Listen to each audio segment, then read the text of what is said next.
Next question, list the factors of affecting speed of DC motors. So మనకి speed of DC మోటార్స్లో we know that speed of DC motor equation is given by n is equal to, or n is directly proportional to EB by 5.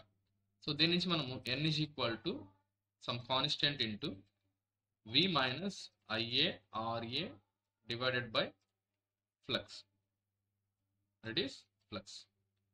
So ఇందులో మనకి armature current అనేది constant. Armature current అనేది constant అయితే అందుకని లోడ్ని కాన్స్టెంట్గా maintain చేస్తున్నాం కాబట్టి, so ఇక్కడ మనకి స్పీడ్ అనేది దేని మీద డిపెండ్ అవుతుంది?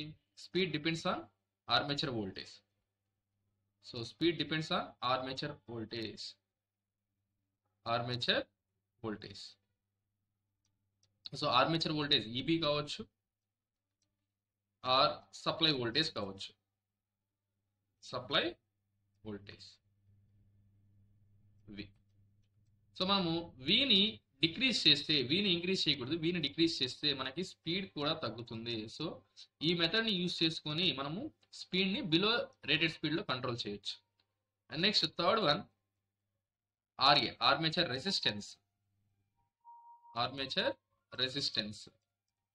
సో ఆర్మేచర్ రెసిస్టెన్స్ అంటే ఆర్ఏ. సో ఆర్ఏ అనేది ఇంక్రీజ్ చేస్తాము. ఆర్ఏ ఇంక్రీజ్ చేస్తే స్పీడ్ అనేది తగ్గుతుంది. సో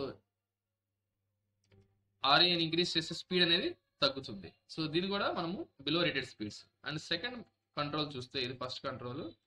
సెకండ్ కంట్రోల్ చూస్తే మనకి ఫ్లక్స్ కంట్రోల్.